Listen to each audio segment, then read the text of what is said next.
I do welcome you to the Seeker Report once again, and your host is Godrich. And I just want to talk about the game between Manchester United and Arsenal that happened on the weekend.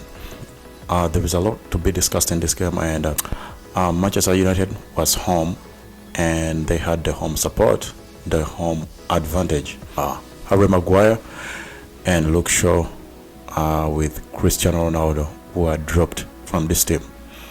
I did expect Casemiro to start this game, but he did stick with McTominay in the midfield. The way McTominay is playing at the moment, he does look like he's undroppable. A lot of physicality,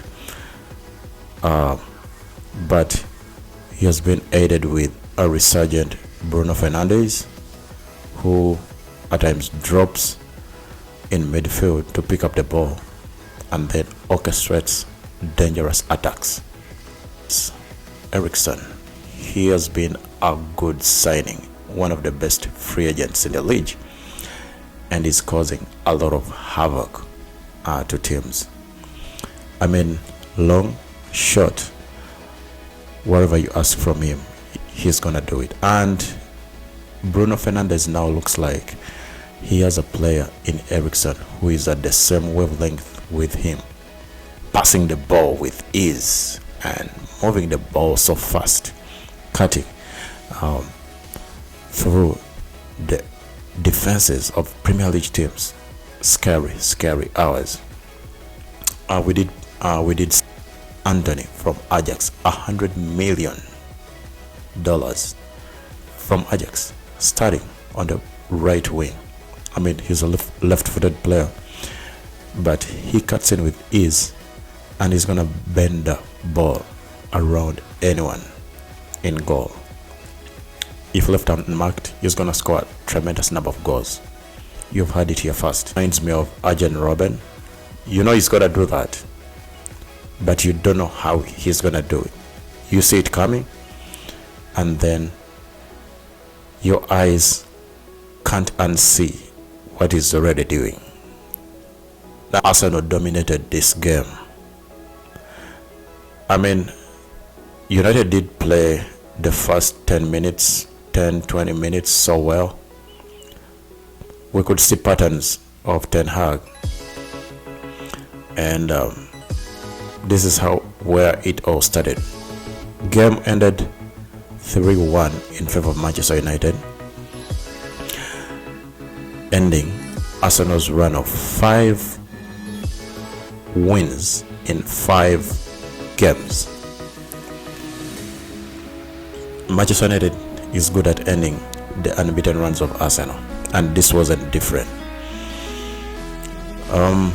There was a goal that was controversial. Eriksen being pushed off the ball by Odegaard. Odegaard's resolution looks like he didn't challenge for the ball. He went for the body. It was a soft foul, the VAR decision to call it a foul, cancelling out Martinelli's opener for Arsenal. Not long before, Eriksen gets the ball from the defense, looks for Bruno Fernandes, who runs through the mid of the park unchallenged, passes the ball on to a rushing Rashford, who holds up the ball a little bit, intends as if he's gonna shoot, drawing in 3 Arsenal defenders. Zinchenko didn't know where Anthony was at this time, and Anthony slots into the net, wrapping his left sweet foot around the ball, beating a hopeless Ramsdale. Arsenal intensified attacks on Manchester United, but they were toothless, hopeless, pointless. Arsenal was outclassed on a night that they thought they were going to make it 6 wins in a row. This is how it went bad for Arsenal. If you look at the attacking threat by Opta stats, Arsenal had the highest amount of pressure in this game, pressurizing United. But Manchester United were efficient. I'm talking about efficiency. Cut through the midfield, cut through the defenders, and slice it into the back of the net like a hot knife through butter. And that's what Marcus Rashford did on the night. 2 good runs, 2 good goals. Arsenal was defending high up the line. They're pressurizing United. You can't leave a lot of space behind for Manchester United to exploit. They have the most pacey wingers in the entire Premier League. I mean pacey. You have Anthony, you have Rashford, you have Elanga, you have Jadon Sancho. Very, very deadly players on the counter. The only team that counteracts Manchester United could be Tottenham, because it has quite a number of players who can run, who have the legs. United are fast. They break so fast, and before you know it, the ball is in the back of the net. So how does it go wrong for Mikel Arteta's Arsenal? United score a second goal. That is, immediately Arsenal had equalized. Arsenal starts the second half so well, keeping the ball, pressurizing United. They get a goal through Saka, and then what happens? United brings on Cristiano Ronaldo. So the defenders was focusing on Cristiano Ronaldo, leaving a very wise Marcus Rashford to roam around and behind the defense. They left a lot of space. A few touches. Christian Eriksen again to Bruno Fernandes, who opens the Arsenal defense, who unlocks it with a single pass, side of the foot. Arsenal couldn't recover. Ramsdale comes out. He couldn't stop Rashford. He couldn't make himself big in goal.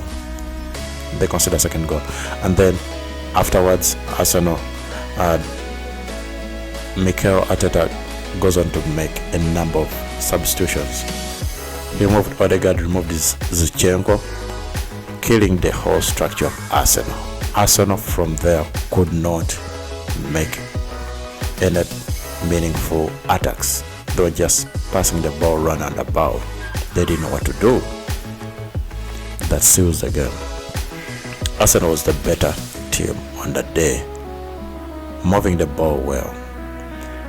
There is one thing that United needs to learn about rebuilding a team, and they need to look at Arsenal.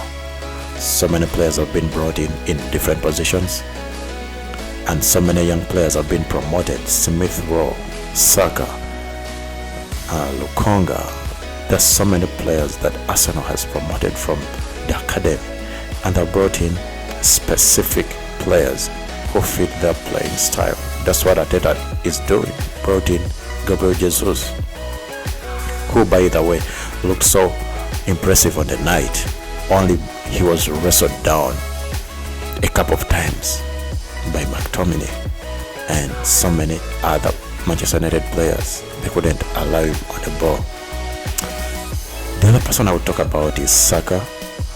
Scoring the goal only boosted his confidence a little bit, but he doesn't look like the player we have seen in the last couple of seasons. I mean, he looks so dull, and he only has twinkles of his personal best. I mean, he's not yet back to his personal best. It's Martinelli doing the damage on the flanks. He's fast, pacey, wise, cuts in, relentless, good in attack, good in defense. And Arsenal was just naive, so naive, thinking they're gonna beat an ugly looking Manchester United. The scary thing is, Manchester United is so ugly at the moment, but they're winning games. A time is gonna come when Manchester United is playing good football. We don't know what they'll showcase by then. They're playing ugly and they're winning. This was a convincing win over a top side in Arsenal. And the coach values players who are playing for him, players who can show the intensity that he demands, the togetherness. Martinez has entirely chased Maguire from this team, and Maguire only made a cameo, of which was a super disaster. He got booked right on when he came on, showing why he's out of this side. And Malaysia has cemented his position in the left back contest. And I think going forward, Arsenal is still going to win a couple of games because they have structure. They have developed as a team. And they're going to challenge this season. They may not win the title, but they're going to challenge. They know how to win against the small teams, the ones that you may call small. Arteta has mastered this. And a few injuries to Tyranny in the left back. Of course, I think Zinchenko has cemented this position as the rightful left back for Arsenal. And minutes for Nketiah will be helpful this season. Arsenal is a good team, and I think Manchester United need to learn the rebuilding model from Arsenal. It may not be a similar structure, but the man management, oh my god, it's been spot on. Ten Hag has a long way to build this team. It's his first season in the Premier League, and I think he's gonna build one of the most frightening sides in the league.